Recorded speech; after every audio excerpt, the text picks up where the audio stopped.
అందరికీ నమస్కారం. సండే క్రికెట్కు స్వాగతం.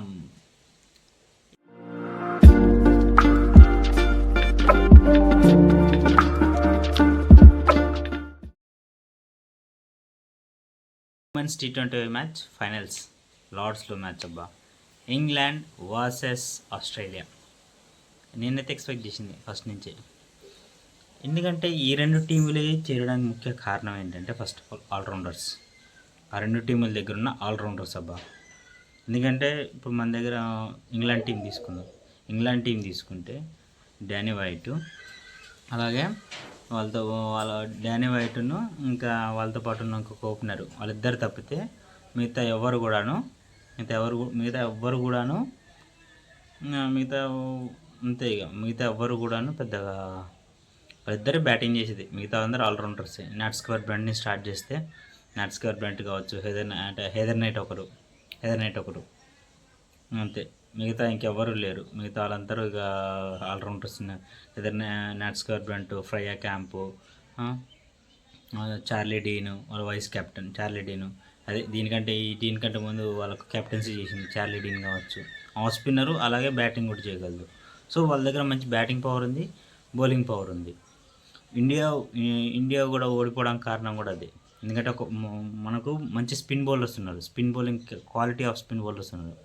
కానీ ఎప్పుడైతే మనం ఆ యొక్క దాని ఏమంటారు ఆ ఫాస్ట్ వెళ్తే వాళ్ళతో సమానంగా అండ్ మన దగ్గర ఉన్న స్పిన్నర్స్ ఏం చేశారంటే వికెట్లు తీశారు, ప్రెషర్ పెట్టారు. బట్ ఫాస్ట్ బౌలర్స్కి వచ్చేసరికి అంత బాగా వికెట్లు తీసుకోలేదు, అలాగే అంత బాగా ప్రెషర్ పెట్టలేకపోయారు. సో అందుకనేసి వాళ్ళు గెలిచారు, మనం అందుకే ఓడిపోయాం. దాంతోపాటు ఇప్పుడు ఉన్నది ఆస్ట్రేలియా చూస్తే, ఆస్ట్రేలియా కూడా అంతే. జార్జ్ వాల్, ఫోబీ లిచ్ఫీల్డ్ను ఇంకో వాళ్ళ దగ్గర ఉన్న ప్లేయర్స్ అదనమాట. వాళ్ళ ముగ్గురు తప్పితే మిగతా వాళ్ళందరూ ఆల్రౌండర్సే. నీకు ఎలిస్ పెరీ నుంచి స్టార్ట్ చేస్తే యాష్ గార్డినరు లేదా ఆనబెల్ సదర్లాండ్ వరకు. సో అందరూ వాళ్ళ దగ్గర పవర్ హిట్టింగ్ కొట్టేవాళ్ళు. అలాగే గ్యాప్స్ ఫైండ్ చేసి గ్యాప్స్లో కొట్టగలిగే సత్తా ఉంది.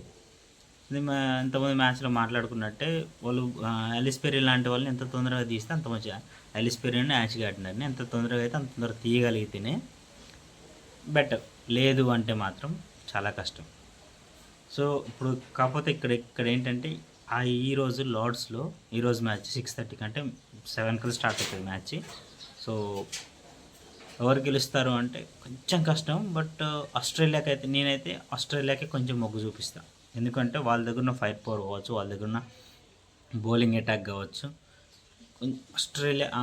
ఇంగ్లాండ్ కంటే కొంచెం ఒక 1 నుంచి కొంచెం అంత మాత్రమే ఆస్ట్రేలియాకి అవకాశం ఉంది.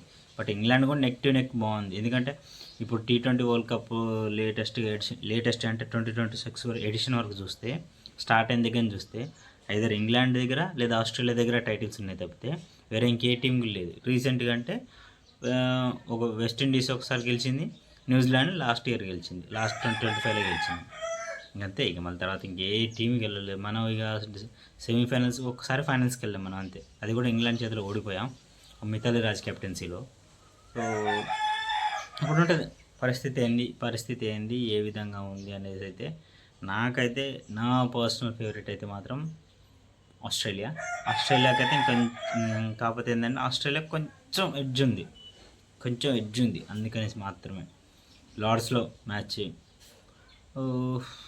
ఆఫ్టర్నూన్ మ్యాచ్ అన్నప్పుడు మళ్ళీ టర్న్ గ్రిప్ అవుతుంది. సో ఏ విధంగా ఉంటుందంటే మాత్రం అది ఇది అని చెప్పలేను, బట్ ఉంటుంది. సో ఒకవేళ మరి ముందు మ్యాచెస్ రివ్యూస్ గురించి కావాలంటే అయితే ఏం మాట్లాడుకోవడానికి ఏం లేదబ్బా. అందుకే నేను వీడియోస్ చేయడం కారణం ఏంటంటే మాట్లాడుకోవడం పెద్దగా ఏం లేదు. ఇప్పుడు ఆస్ట్రేలియాకు వెస్టిండీస్కి సెమీఫైనల్ జరిగింది. ఏం జరిగింది అంటే వెస్టిండీస్ని మడత పెట్టేసేసి నువ్వు బయటకు పో బాబు, పక్కకెళ్ళి ఆడుకో అన్నట్టు ఉందన్నమాట పరిస్థితి. ఏంటి అంటే ఏముంది, కొట్టింది ఏం లేదు, చేసింది ఏం లేదు. మొత్తం బ్యాట్ తోటి, బాల్ తోటి, అలాగే ఫీల్డింగ్ తోటి 3 విధాలుగాను ఆస్ట్రేలియా నాకౌట్ చేసి పడేసింది. దీనికి వస్తే దీనికి వస్తే ఇంగ్లాండ్ వర్సెస్ సౌత్ ఆఫ్రికా వస్తే ఇంకోసారి మంచిగా ఉంటుందేమో, సౌత్ ఆఫ్రికా కష్టపడే ముందుకు వచ్చింది గెలుస్తుందేమో అనుకుంటే ఇక్కడ కూడా అదే పరిస్థితి. ఇంగ్లాండ్ అవుట్ చేసి పడేది, ఇంగ్లాండ్ అవుట్ క్లాస్ చేసి పడేసింది సౌత్ ఆఫ్రికాని. అసలు మీకు మాకు చాలా తేడా ఉంది, మీకు మాకు చాలా పరిస్థితులు చాలా తేడా ఉన్నాయి అనేసి చాలా క్లియర్గా చెప్పారు. స్టేట్మెంట్ ఇచ్చిందనమాట. సో అది సౌత్ ఆఫ్రికాతో పెద్దగా నేను కూడా పెద్దగా ఎక్స్పెక్టేషన్స్ అయితే పెట్టుకోలే, కానీ ఆ మ్యాచ్ చూస్తున్నప్పుడు నాకు కూడా పెద్ద ఎక్స్పెక్టేషన్స్ లేవు. కానీ మ్యాచ్కి అయితే పెద్దగా ఏం లేదబ్బా, అదేదో చేసేద్దాం పొడిచేద్దాం అన్నట్టు కాదులే, కానీ చేసేసరే ఇక అంతే ఉంది, అంతకు మించి ఇంకైతే ఏమీ లేదు. బట్ ఈరోజు మ్యాచ్ అయితే మాత్రం మంచి ఎక్సైటింగ్ ఉంటుంది. ఎందుకంటే ఈరోజు ఎవరు అంటే టోర్నమెంట్ అంతా పర్ఫామ్ చేయడం వేరు, ఇప్పుడు ఫైనల్స్లో పర్ఫామ్ చేయడం వేరు. ఈరోజు ఎవరైతే పర్ఫామ్ చేయగలుగుతారో వాళ్ళ టైటిల్ వస్తుంది. సో ఈరోజు ఒకవేళ ఎందుకంటే ఇప్పటిదాకా అన్డిఫీటెడ్గా వచ్చింది ఎవరు, ఆస్ట్రేలియా. సో మరి ఫస్ట్ డిఫీట్ వస్తుందా, లేదంటే ఇంగ్లాండ్ కూడా అంతే అన్డిఫీటెడ్గానే వచ్చింది. సో వాళ్ళకు కూడా డిఫీట్ వస్తుందా అంటే లెట్స్ సీ. ఆ రోజు ఎవరైతే బాగా ఆడతారో ఆ రోజు మాత్రమే మనకు ఉంటుంది. సో ఈరోజు మరి ఎవరు ఆడతారు అనేది అంటే ఇక మళ్ళీ ఇక్కడ అంటే సీనియర్ ప్లేయర్స్ ఉన్నారు. ఈరోజు సీనియర్ ప్లేయర్స్ ఉన్నారు, నాట్ స్క్వేర్ బ్రెంట్ కావచ్చు, లేదంటే వాళ్ళ దగ్గర ఉన్న యాష్ గార్డ్నర్, అలాగే ఫెవిలిచ్ ఫిల్ అయితే తగులుకుంటుంది అబ్బా, చాలా బాగా తగులుకుంటుంది ఇంగ్లాండ్ మీద. సో లెట్స్ సీ ఎలా ఉంటుందంటే మంచి mouth watering contest. But I will go with Australia. కొంచెం ఎడ్జ్ ఉంది అంతే, ఆస్ట్రేలియా కొంచెం ఎడ్జ్ ఉంది, బాగుంటుంది, చూడాలి ఎలా ఉంటుంది అనేసి అది.